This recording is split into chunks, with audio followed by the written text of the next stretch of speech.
Echo Episode 3 is filled with layered symbolism and hidden meaning that we're going to break down for you right now. And a little later, I'm going to talk about how this episode is actually connected to What If, and how we might have just met a live-action variant of What If Season 2's Kahori. Hey, welcome back, ScreenCrush. I'm Ryan Airy, and these are all the Easter eggs, references, and little things you might have missed in Episode 3 of Echo. Now guys, before we get into it, in honor of Echo, Daredevil, and Kingpin, we have created new designs at our merch store, ScreenCrushMerch.com, where we design all the merch ourselves. We have this Nelson and Murdoch shirt with the vigilante holding the scales of justice, this Nelson and Murdoch Law and Order tee, the Return of the King, which speaks for itself, and Doug as Daredevil. And we have our very first ScreenCrush live show on February 22nd in Brooklyn, New York. The link for tickets is below. You can meet the team, see exclusive videos. It's going to be a great time. So guys, thanks for supporting our channel. Thanks for watching. Links are below. Let's get started. The episode opens in the style of an old silent western. All dialogue and sound effects are shown as text on screen on cards that are called enter titles. And I thought that it was a nice touch for them to go with this silent film stylization to tell this story about Maya's ancestors because Maya is hearing impaired. Also notice that on these intertitle cards, a sun appears at the top. This is Echo's logo in the comics, and it appears on Maya's jacket, and we'll talk about what it means a little bit later in the video. So here we're introduced to a collective of native police called the Light Horsemen. The most famous light horse companies were the Choctaw, which was Maya's tribe, as well as the Cherokee, Chickasaw, Creek, and Seminole tribes. So in this flashback, we meet an ancestor of Maya's called Tuklo. Now like Maya, she bucks the trends of a traditional female role and seeks to be a warrior for peace. We even get this great line that reads, "They will see me, not as they think I should be, they will see me as I am," which reminded me of this line from Thor in Avengers Endgame. It's time for me to be who I am rather than who I'm supposed to be. Now, we've talked about that Thor line before and how it connects to Loki and the overall theme of the Multiverse Saga, with themes such as destiny, free will, and purpose. I know what kind of god I need to be. Oh, no. Oh, what's wrong with you? New Year's, big party. Yeah, but New Year's was days ago. Why are you still feeling sick? Big night, lots of drinks. Feel bad, so bad. Yeah, man, actually, I hear you. I, too, have had a lot of rough mornings, especially right after New Year's. Not anymore, though, because now I use Z-Biotics, our partner for this video. Z-Biotics is a pre-alcohol probiotic that's actually the world's first genetically engineered probiotic. It was invented by PhD scientists to tackle rough mornings after drinking. Z-Biotics really works. I have a regular subscription that brings it to my house every single month. So here's how it works. Whenever you drink, alcohol gets converted into a toxic byproduct in your gut. Now, it's this byproduct and not dehydration that is to blame for your rough next day. But Z-Biotics produces an enzyme to break this byproduct down. It's designed to work like your liver, but in your gut where you need it the most. So you take Z-Biotics before you start drinking, and of course, don't be an idiot, drink responsibly, get a good night's sleep. And guys, I'm not kidding about this. I love Z-Biotics. Last month I went to a wedding and I just passed them around to people as presents. So I highly recommend you give Z-Biotics a try. Go to zbiotics.com/ScreenCrush or scan the QR code on screen right now to get 15% off your first order when you use the code ScreenCrush at checkout. Now, Z-Biotics is backed with a 100% money-back guarantee, so if you are unsatisfied for any reason, they're going to refund your money, no questions asked. Remember to head to zbiotics.com/ScreenCrush and use the code ScreenCrush at checkout to get 15% off. Now back to what I was saying. Now here, Tuklo's hand begins to glow, like we saw Maya's hand glow in the previous episode, and then we see the spiral symbol in the water in front of her, the same symbol we saw in the waters from the first episode. Now, this scene is in black and white, so we're not really sure what color the symbol is putting off, but my guess is that it's going to be blue, the same color it was in that opening scene of the series. One of the many interpretations of this ancient spiral symbol is that of eternal life, which could be tied to the sky world from the Kahori episode of What If. In that universe, the Tesseract made its way to Earth following an earlier destruction of Asgard. The Tesseract, which contained the Space Stone, landed in North America in the 1400s. The Space Stone energy then spread throughout what is called the Forbidden Lake, and within these waters, it created a portal to a parallel reality called the Sky World. Many natives found their way to the Sky World, which was essentially paradise. They all now developed superpowers such as super speed, strength, and telekinesis. It's also here that they were granted eternal life.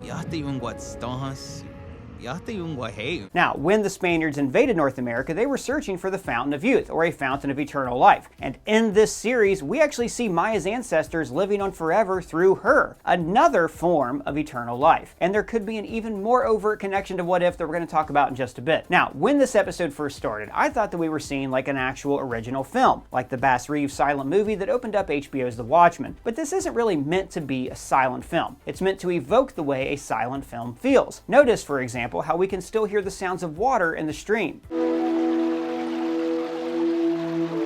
This is because the water is what activated Tuclo's powers through the spirits of her ancestors. And if the film is silent to symbolize Maya's disability in the present day, then the reason we can hear the water is it's because the water represents magic, which transcends the physical world and becomes something that Maya can feel in her soul. I got a feeling.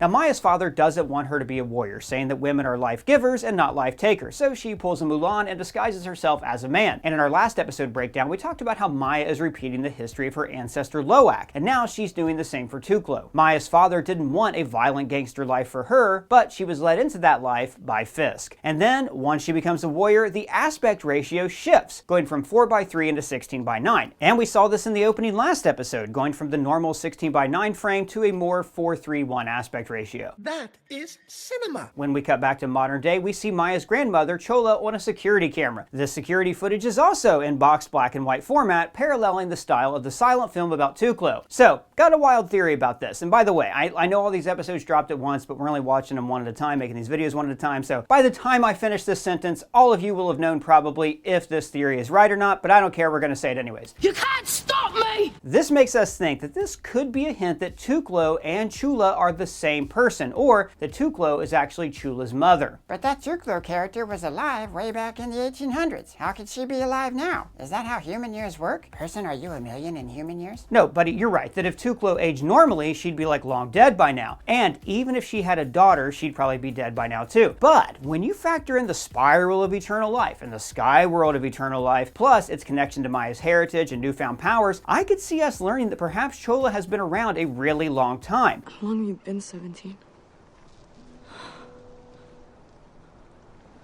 A while. And that perhaps she only started aging again once she left somewhere similar to the sky world that we saw in What If. And on top of that, Chola's granddaughter and Maya's cousin Bonnie is played by the same actress that voices Kahori. What happened to the truck?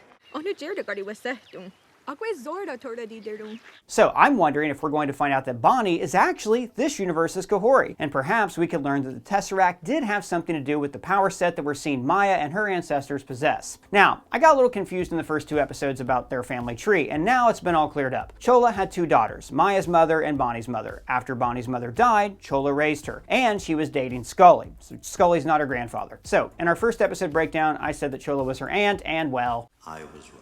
And also knowing that Chola lost her daughter is a crucial bit of backstory. Now we know that her life has been tainted by the loss of both her daughters, and now she is afraid of any kind of evil that would visit her family and make her suffer more loss. She blamed Maya's father for the loss of Maya's mom, and now she's afraid that Maya is going to be the one to hurt her family even more. And in this episode, her fears are kind of validated, like Bonnie gets a gun pointed to her head several times simply because Maya returned to town. Also, notice behind Scully here, there's a stack of Chilton's auto manuals. Now these are do-it-yourself guides to fixing almost any car that you can think of. So it makes sense that Scully, the guy who can basically fix anything, would have a lot of these manuals in his shop. Really nice set dressing by the production team. Well done, guys. Anyways, as Maya is walking by this water, we see her begin to have flashbacks of her ancestors. She first sees Chafa in both her human form and her clay form. Now Chafa is the character from the first episode that we saw when Maya and Bonnie were talking about the first Choctaw people. She then sees the blue spiral and the biskinenic bird that we've talked about previously. The same bird that Chafa saw and the same bird that Chola saw in the first episode. We then see Tuclo in black and white, and then a shot of Maya's mother after her car wreck. Now here we begin to see what looks like water being poured on a pregnant woman's stomach, and then we see that same woman lying down in what looks like a white gown. Now I'm not exactly sure who is giving birth here, but it's once again giving us imagery of lineage. In fact, it wouldn't surprise me if this was actually Chola. We then get this shot of Tuclo screaming with this look of terror on her face, like something awful has happened. Or maybe she's just trying to warn Maya that something terrible is about to happen. And then Maya gets kidnapped by Dumb, Dumber, and Dumbest. The three bozos are trying to get the big reward for Maya's capture as the woman who killed the Kingpin. Now the ringleader here, Vicky, is played by Thomas Sullivan, who has appeared in the MCU before as young Nathaniel Malick in the final season of Agents of S.H.I.E.L.D. Maya wakes up hanging upside down, symbolic of how her world is about to be turned upside down, and then her bad leg actually gets her out of this fix. Now for a moment we shifted to her point of view, not being able to hear her kidnappers. And I think that this is a great touch this series keeps adding in. A lot of the time in movies and TV shows, hearing impaired people are portrayed as just kind of like magical lip readers who don't even need to be looking at someone's lips to understand them. And then Bonnie arrives and gets grabbed from behind, which also just happened to Maya, so the grab comes off as a little predictable and a little unimaginative. But there are some directing choices later in the episode that are pretty great, which I'm going to point out to you very soon. Now I will say that if the point of this episode was to portray these kidnappers as idiots, then mission accomplished. They have their hostages just out in the open in full view of the window. Then they leave Maya untied in the back room. And then Vicky went and got himself shot. How about let's all go out and you show me that money?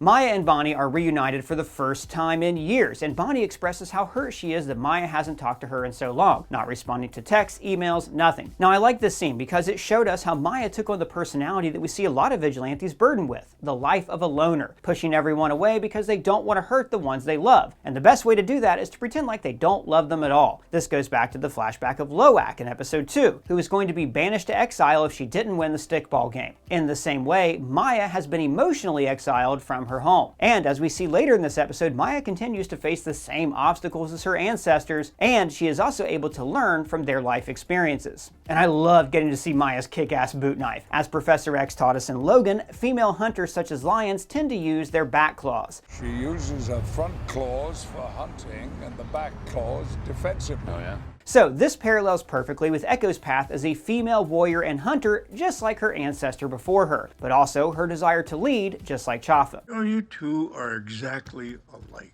So, when Zane texts Vicky, notice that it's from the Manhattan area code 212. So here's a fun Easter egg. I actually called this number, and when you call, it turns out that it actually belongs to your mom. When Vicky gets shot by Zane, it gives us this great reminder that this show is TVMA, going back to the bloody violence we were used to getting in shows like Daredevil and The Punisher. It still kind of caught me off guard since this is part of the very PG-13 MCU. Now, while Maya is working on her escape, her kidnapper just happens to be watching a video about how to escape being kidnapped when you're taken hostage. And if you listen, you'll hear that this video was posted by a channel called Militia Mommies. This is the second time militias have been mentioned in this show. You know, this is militia type you're buying. When Maya gets done constructing her weapon from skating parts, she begins her ambush on Zane and his men. We hear Rob Zombie's Dragula begin to play really loud. So I thought it was a nice touch that Maya used something like really loud music to weaken her enemy while it won't bother her in the slightest. She's using her deafness as a strength, similar to what we've seen Daredevil do in the past when he'll turn off the lights in the building to place him on equal footing with his enemies. Now this song is one of many perfect needle drops in this episode, with lyrics about prey who have now become the hunter. For instance, Dead I Am the Rat, Feast upon the Cat. Oh, I get it. So Maya was the rat, but she is now feasted upon the cats. Exactly. On this sign here, we can see the Choctaw word for warrior, a recurring theme throughout this episode. As Maya fights Zane's men, we see flashes of Tuclo's fight from earlier in the episode, further mirroring the connection between the two characters and their self-paved path to being warriors. During the fight, the rink is bathed in red light, part of the show's motif of using red lighting to signify when Maya is killing. This time, she's home alone in it in a laser tag arena, which was awesome. This whole sequence was just great. This is what I wanted to see in Secret Invasion, right? In that scene when an army of shapeshifters invaded Nick Fury's home. A little subterfuge, a little fun, a little bit of the old ultra-violence. And here we get a Western pinball game called Legends of the Coyote, sticking with the Western theme of Tuclo's introduction. Now Maya is slammed down onto the game, cracking the glass, and this could be meant to symbolize the close bond between the two characters and how the boundary of time between them is being shattered via Maya's visions. And the broken glass could also be meant as a reference to the breaking the glass ceiling metaphor, often associated with women breaking through the barrier of systematic misogyny. During this fight, there are 3 separate shots of the arcade machines filmed from above to show how repeatedly Maya is the underdog in this fight. Yeah, or they just rigged it up one time and they liked how it looked and they kept going. Yes, could also be that. Finally, she rips the cable from a shooting game called The Quick and the Undead, a reference to the Western The Quick and the Dead, featuring a female gunslinger played by Sharon Stone. Maya kicks a lot of acid. Oh my god, this fight choreography was just awesome. It really brought me back to the days of scenes like this from the Marvel Netflix series.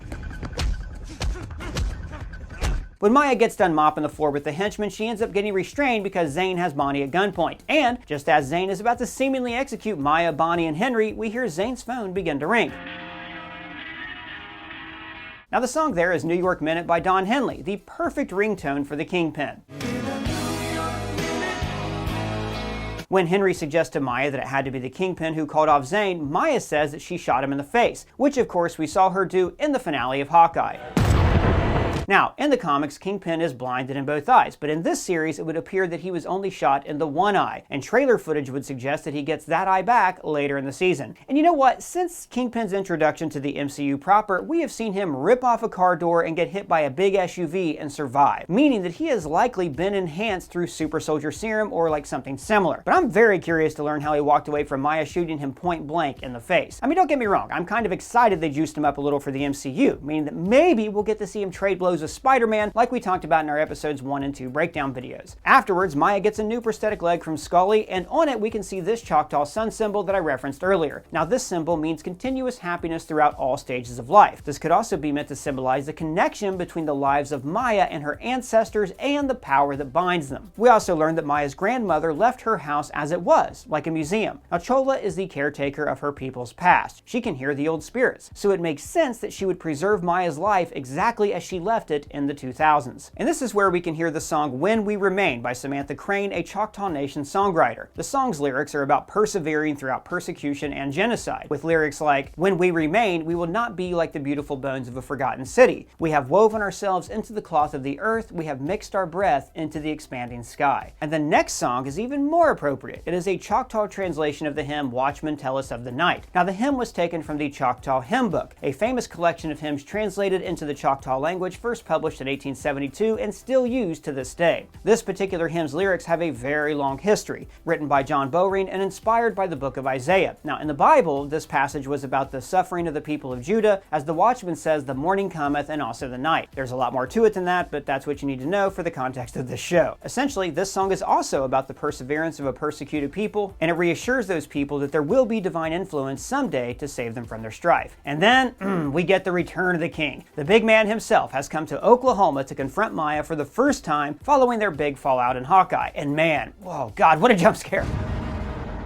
Like, I love how Fisk is just this unkillable, unstoppable force. He's like the Michael Myers of crime. Yeah, but she shot him in the face, dude. Yes, so like it looks like Kingpin and Maya both essentially have superpowers now, so I'm pretty sure we're gonna get to see a pretty badass fight between these two. But I do have to say, I really hope that nothing in this series gets too fantastical. My favorite thing about Kingpin and Daredevil and even Echo is their hand-to-hand combat and the grounded feeling of their corner of the MCU. So I really hope this season does not end with some CGI heavy scene where Echo is shooting an energy blast from the palm of her hands to take down the Kingpin in some flashy third act battle. I want to see them really duke it out. So the final song of the credits is called Feral Love by Chelsea Wolfe, a song with lyrics about escaping from your heartache by becoming like an animal, just like how Maya escaped the pain of her father's death by becoming a killer for Fisk. Well guys, big shout out to the writer of this video, Mr. Colton Ogburn. You can find his social and mine below. Those are the Easter eggs that we caught in this episode of Echo. Let me know if you missed any down in the comments below or at either of us on Twitter. And if it's your first time here, please subscribe and smash that bell for alerts. For ScreenCrush, I'm Ryan Airy.